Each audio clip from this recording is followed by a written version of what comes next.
Warren says she's happy to debate Michael Bloomberg and his record on women, but is she eager to hold her own record to the same scrutiny? Here's specifically what we're talking about. This has not received enough attention.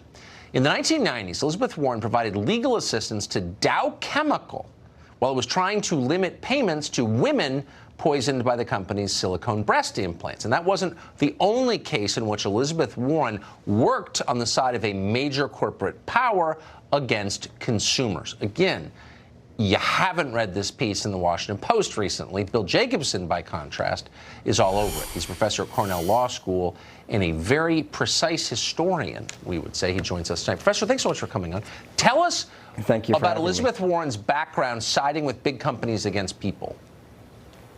So this became an issue in the 2012 campaign for Senate against Scott Brown, when Scott Brown raised the issue that Elizabeth Warren made $200,000 representing Travelers Insurance in a case which ended up depriving asbestos workers of hundreds of millions of dollars. And that became a big campaign issue. And I analyzed it, and I documented quite precisely and quite well, I think, how her strategy and the representation she gave directly led to those asbestos workers not getting their money. But that's not all there is. When she was called out for that by the Brown campaign, she gave the Boston Globe a list of 10 cases she had worked on.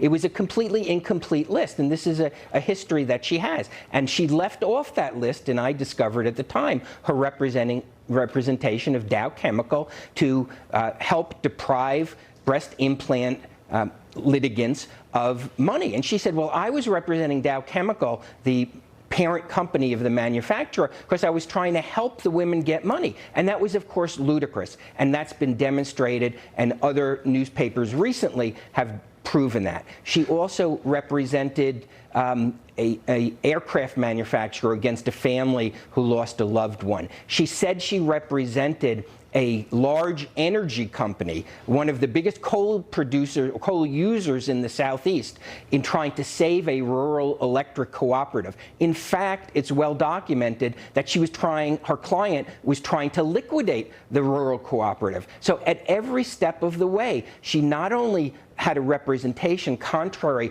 to her political narrative, she tried to hide it, she tried to spin it as something else, and she never would disclose how much money she made doing it. I estimated it because I found 22 of her cases, which now is up to over 50 cases, and I estimated it had to be millions of dollars, and she has now admitted that. When the Buttigieg campaign raised the issue, she disclosed that she made almost $2 million from this. And so the question has to be, she is somebody who is throwing stones and lives in a glass house. It's unbelievable. And she's she's like Mr. Burns on The Simpsons, from what you're describing. I mean, does she represent Union Carbide and Bhopal, too? I mean, of all people, just the irony here, Elizabeth Warren is always lecturing you about, and I don't even like trial lawyers, and I wouldn't do what she did. So, like, the irony is overwhelming.